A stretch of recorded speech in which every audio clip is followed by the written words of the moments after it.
Hello engineers, welcome to civil Nirman. पिछले वाले video में हमने देखा था कि माइक्रोसॉफ्ट वर्ड में इनिशियल सेटअप कैसे करते हैं। उसमें हमने ये सारी चीज़ें सीखी थी। पिछली बार मैंने कहा था कि मैं आपको एक डेमो वर्ड फाइल बना के दिखाऊंगा, तो आज हम एक डेमो प्रोजेक्ट रिपोर्ट बना के देखते हैं। तो उसके लिए मैं वर्ड में चला गया और एक नई फाइल ले लेता हूँ। यहाँ पे ब्लैंक डॉक्यूमेंट मैंने ले लिया।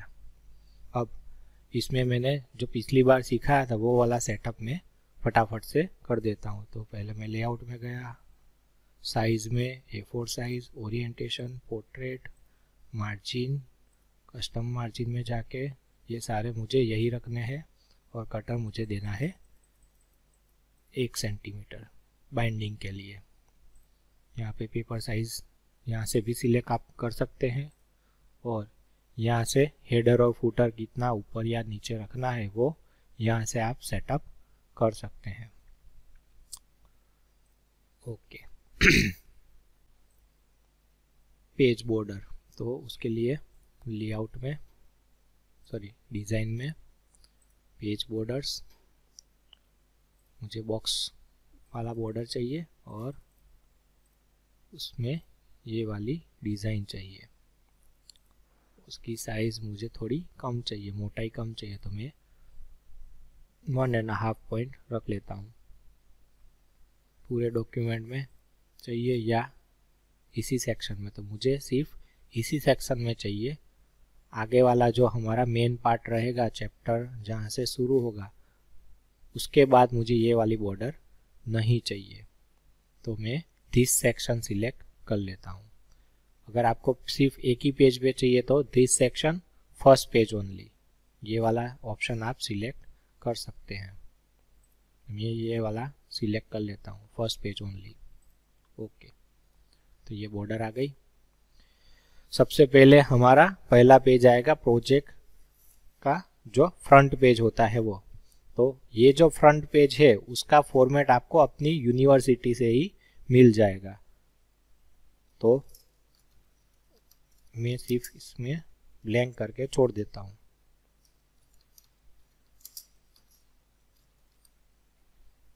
इसको आप टाइटल पेज भी कह सकते हैं।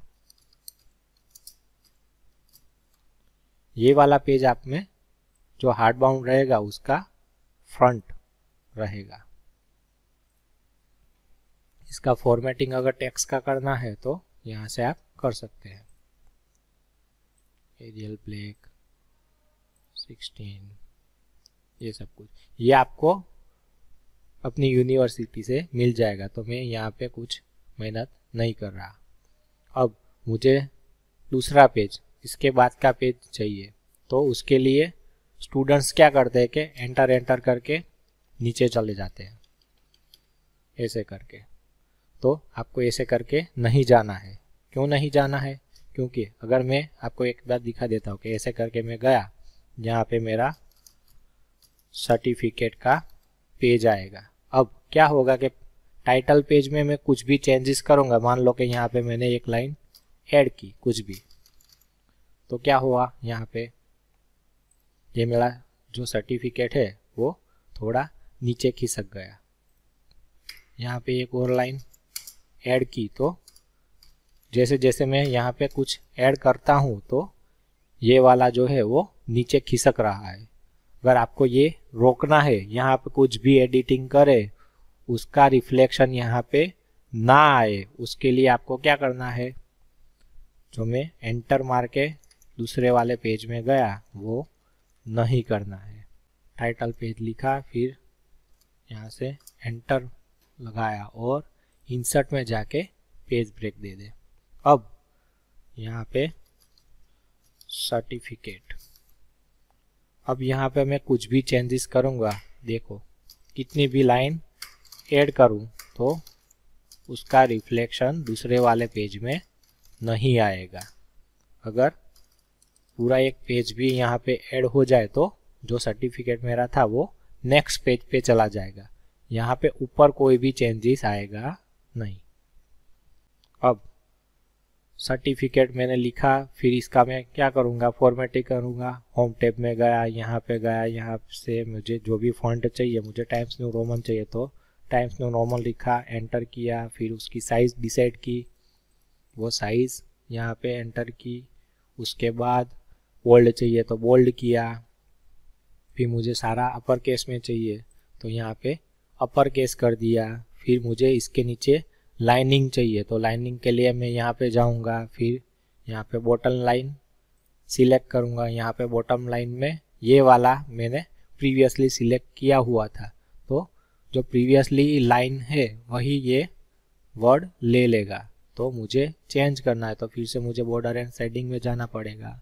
यहाँ से जाके मुझे जो भी लाइन चाहिए, मान लो कि ये लाइन, सॉरी ये वाली डबल लाइन चाहिए और उसकी मोटाई 3/4 चाहिए, तो ये सब कुछ करूँगा। फिर ये यहाँ से ओके करके अगर बाहर निकल गया तो कुछ चेंज होने वाला नहीं है। क्यों, दिखाता हूँ। फिर से बॉर्डर एंड शेडिंग में गया, यहाँ से आपको ये ऑफ करना होगा और उसके बाद फिर से इसे ऑन करना होगा। सॉरी, पहले ये वाला सिलेक्ट कर लिया, 3/4 कर लिया, उसके बाद ऑफ किया और इसके बाद फिर से क्लिक करके ऑन किया। तो अब यहाँ पे प्रीव्यू में आप देख सकते हैं, जब आपको प्रीव्यू में ये लाइनिंग दिखाए उसके बाद ही आप ओके करके बाहर निकलिए। तो यहाँ ओके किया तो उसके बाद ये आ गया। अब सर्टिफिकेट भी आपको आपकी यूनिवर्सिटी से में से मिल जाएगा। यहाँ से नीचे जाने के लिए आपको यहाँ पे डबल क्लिक करके नीचे जाना होगा। उसके बाद यहाँ पे कुछ भी मैं सर्टिफिकेट मेरा जो भी आएगा उसका भी फॉर्मेट मुझे यूनिवर्सिटी में से जो भी मिला होगा वो यहाँ पे मैं कॉपी पेस्ट करूँगा। तो उसके लिए मेरे पास एक ये सैम्पल वर्ड फाइल का है।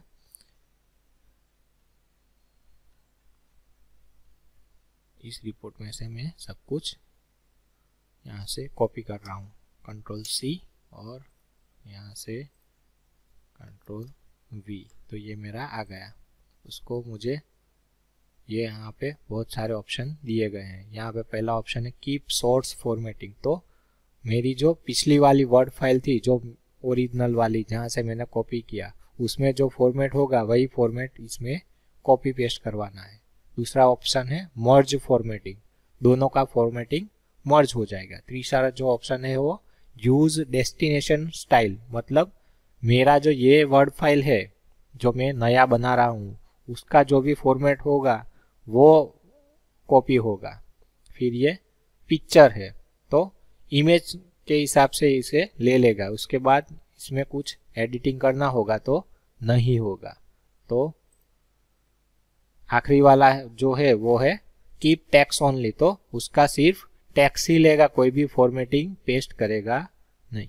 तो मुझे जो वहाँ पे मुझे फॉर्मेटिंग दिया गया था यूनिवर्सिटी से वही रखना है। तो मैं पहला वाला जो ऑप्शन है कीप सोर्स फॉर्मेटिंग वो रख के ओके कर दूंगा। तो मेरे जो यूनिवर्सिटी में से दिया गया है सर ये यहाँ पे पेस्ट हो गया। उसके बाद नेक्स्ट पेज में मुझे जाना है तो इंसर्ट में गया और पेज ब्रेक। अब नेक्स्ट है मेरा एब्स्ट्रैक्ट। तो एब्स्ट्रैक्ट को भी मुझे जैसे ये सर्टिफिकेट लिख के मैंने सारा फॉर्मेटिंग किया वही फॉर्मेटिंग मुझे वापस से करना पड़ेगा। ये सारा फॉर्मेटिंग मुझे सारे जो टाइटल है एब्स्ट्रैक्ट, एक्नॉलेजमेंट, इंडेक्स, फिर schedule of figures, schedule of tables, सारे में सेम फॉर्मेट रखना है। तो सभी जगह जाके मुझे फॉर्मेटिंग अगर नहीं करना है तो उसके लिए एक बहुत ही अच्छा ऑप्शन यहाँ पे दिया गया है, उसे बोलते हैं हेडिंग। यहाँ पे अलग अलग स्टाइल्स दी गई हैं।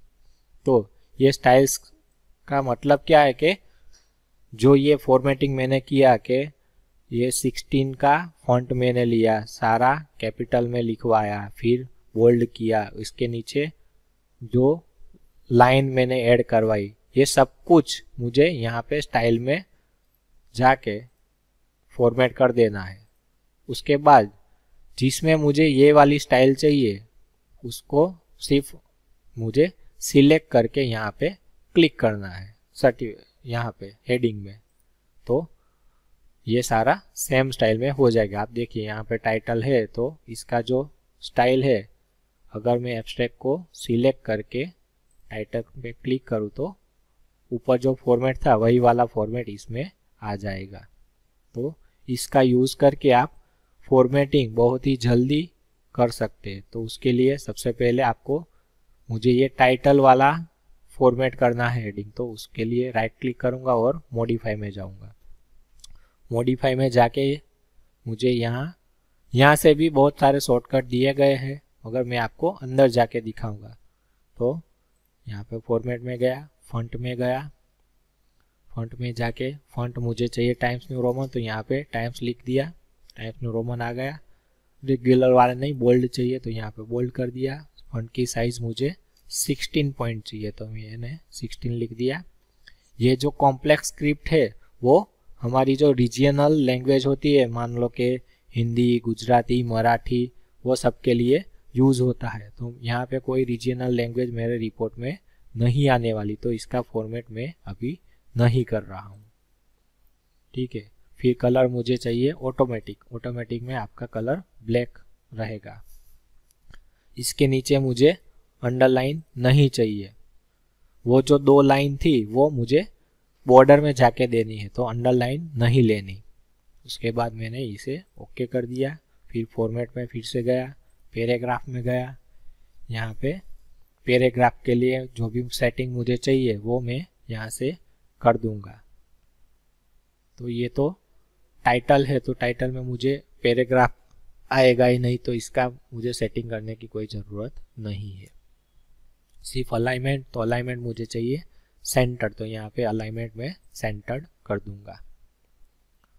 फिर ये वाला भी ऑप्शन आपको दिया गया है, अगर टाइटल आप दे रहे हैं तो उसके बाद पेज ब्रेक बिफोर, मतलब जहाँ पे भी आप टाइटल देंगे वो नए पेज पे आ जाएगा। अगर ये टिक मार्क करके रखूँगा तो जिस भी वर्ड को मैं ये वाला हेडिंग दूंगा, टाइटल वाला हेडिंग, वो नए पेज में चला जाएगा।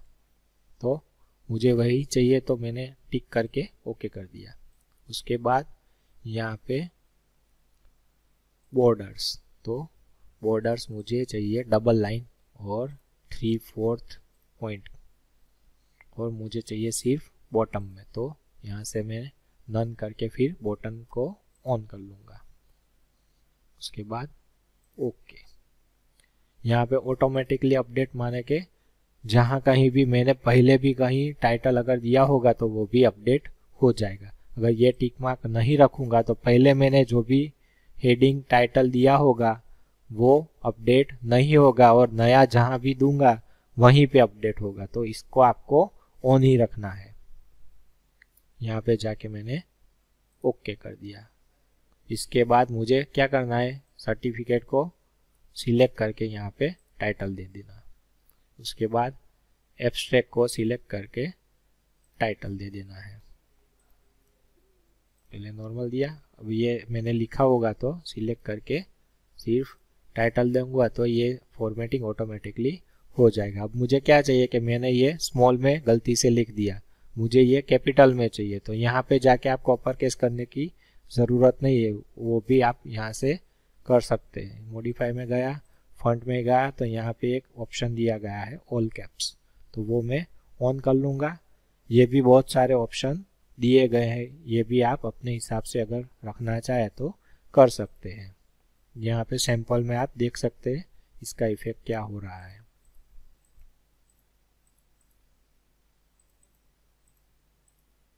मुझे सिर्फ ऑल कैप्स चाहिए, तो ये मैं टिक करके फिर ओके कर दे रहा हूँ। ऑटोमेटिकली अपडेट मेरा चालू ही है, तो ओके कर दिया। तो ये आप देख सकते हैं कि ये कैपिटल में आ गया। इसके बाद एंटर करेंगे तो नीचे आ जाएंगे। एब्स्ट्रैक्ट क्या है, तो एब्स्ट्रैक्ट में आप जो प्रोजेक्ट बना रहे हो उसका समरी है, तो वो समरी आपको खुद से ही बनाना पड़ेगा।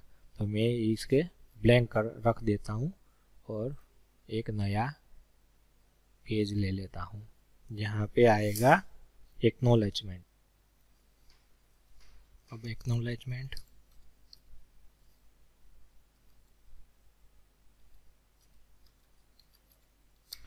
अब ये मैंने लिख दिया एक्नॉलेजमेंट। मुझे वही ऊपर वाला स्टाइल चाहिए, तो मुझे यहाँ पे स्टाइल रिबन में जाके टाइटल सिलेक्ट कर लेना है। तो यहाँ पे क्लिक करते ही ये फॉर्मेटिंग पूरा हो जाएगा। अब एक्नॉलेजमेंट में आपको थैंक्स देना है जिसने आपको ये प्रोजेक्ट रिपोर्ट बनाने में हेल्प की। मतलब कि आपके गाइड, आपका जो फैकल्टी मेंबर है वो सारे, फिर प्रिंसिपल, आपकी इंस्टीट्यूट, उसके बाद आपके फ्रेंड्स, आपके पेरेंट्स, सभी को आप यहाँ पे एक्नॉलेज कर सकते हैं। तो ये सारा आपको आपके खुद से ही लिखना है। इसके बाद मैं नया एक पेज ले लेता हूँ। पेज ब्रेक में जाके यहाँ पे आएगा इंडेक्स।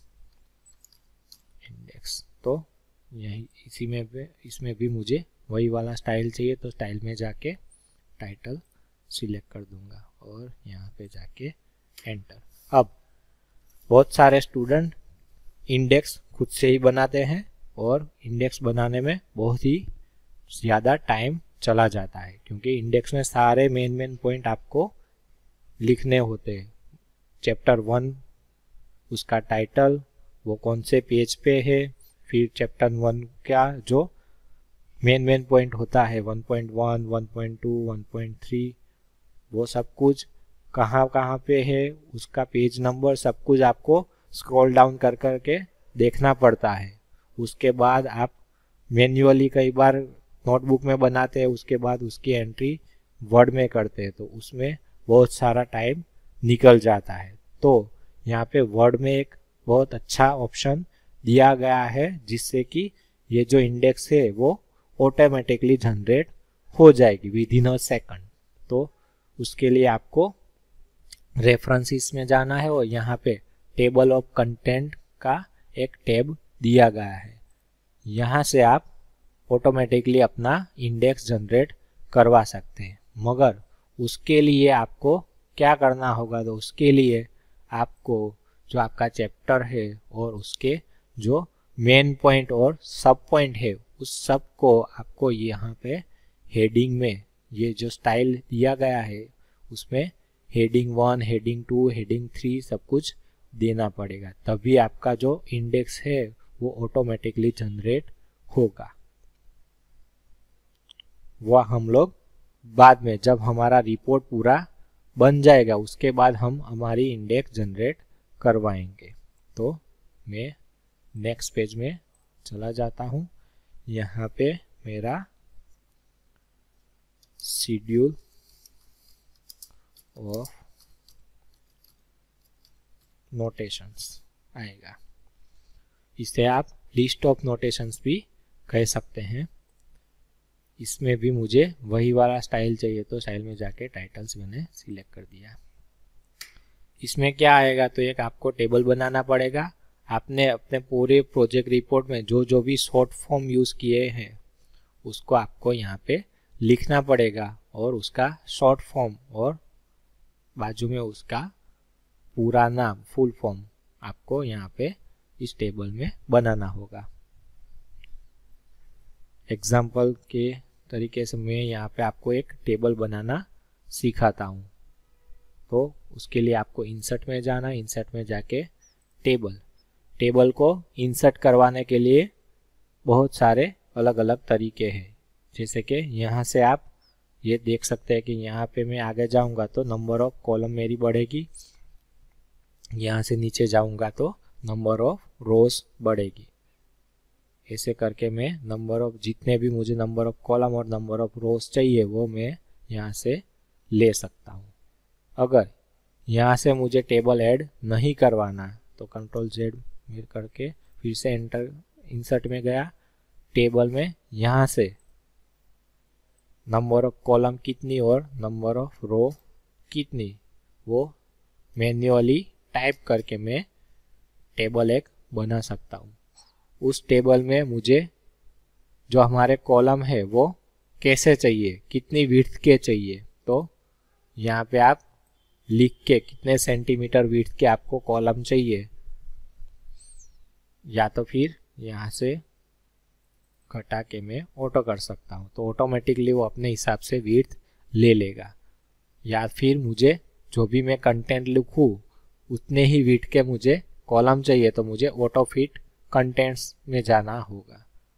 पहले एक एक करके मैं आपको दिखा देता हूँ। पहले मैंने फिक्स कॉलम विड्थ में गया, ऑटो रखा और ओके कर दिया। तो क्या करेगा, यहाँ पे आप देख सकते हैं कि यहाँ से मेरे पेज की शुरुआत होगी, तो वहाँ पे मेरा फर्स्ट लाइन लेगा, यहाँ पे आखिर में आखिरी लाइन लेगा और बीच से एग्जैक्टली बीच से मेरे दो कॉलम को सेपरेट करेगा।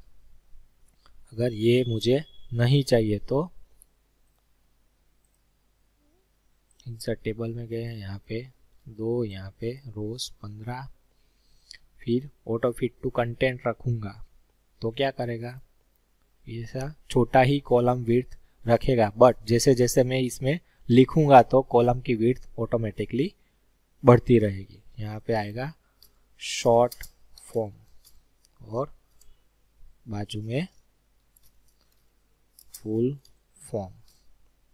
अब नीचे जैसे मैं कुछ को और बड़ा लिखूंगा तो इसकी जो विड्थ है वो ऑटोमेटिकली बढ़ जाएगी।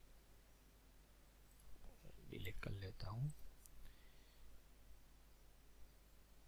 इसकी विड्थ मुझे अगर मैन्युअली बढ़ानी है तो यहाँ से मैं ये ऊपर यहाँ से भी बढ़ा सकता हूँ, या फिर यहाँ से जब आपको ऐसा वाला सिंबल दिखाई दे, ये वाला, तब ऐसे आप लेफ्ट क्लिक दबा के रखें और ये ड्रैग करें, कर्सर को ड्रैग करें तो इसकी विड्थ कम या ज़्यादा आप इस तरीके से कर सकते हैं। या फिर यहाँ से डायरेक्टली लेफ्ट क्लिक दबा के इसको कम या ज़्यादा कर सकते हैं। फिर से नीचे ले रहा हूँ, कंट्रोल V, नोटेशन निकाल के फिगर्स। यहाँ पे भी ऐसा होता है कि स्टूडेंट क्या करते हैं कि पूरा रिपोर्ट स्क्रॉल डाउन करते हैं, उसके बाद वहाँ पे देखते हैं कि फिगर्स कौन कौन से पेज पे आ रही है, उसके बाद यहाँ पे serial number, name of figure और उसका पेज नंबर, 3 कॉलम बना के एक टेबल बनाते हैं। ऐसा यहाँ पे सीरियल नंबर, फिर नेम ऑफ फिगर और आखिर में पेज नंबर। तो क्या होता है कि आपको बारी बारी से पूरे रिपोर्ट को स्क्रॉल करना पड़ता है।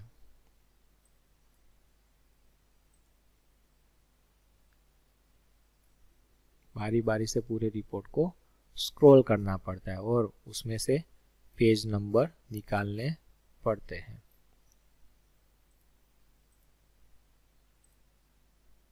अगर आपको ये सब कुछ मैन्युअली नहीं करना है तो आपको ये भी ऑटोमेटिकली जनरेट आप वर्ड में से करवा सकते हैं। उसके लिए आपको जो फिगर का जो टाइटल है वो रेफरेंसेस में जाके लिखना होगा, वो भी मैं आपको यहाँ पे दिखाऊंगा कैसे करते हैं। अभी ये वाला टेबल में डिलीट कर देता हूँ क्योंकि मुझे मैन्युअल एंट्री नहीं करनी। तो टेबल डिलीट करने के लिए राइट क्लिक करके यहाँ से डिलीट टेबल दे दे। नेक्स्ट मेरा है शेड्यूल ऑफ टेबल्स। ये भी आप ऑटोमेटिकली जनरेट करवा सकते हैं। ये कैसे करते हैं ये भी मैं आपको यहाँ पे दिखाऊंगा। शेड्यूल ऑफ टेबल्स और शेड्यूल ऑफ फिगर्स बनाने के लिए एक ही तरीके की प्रोसीजर है।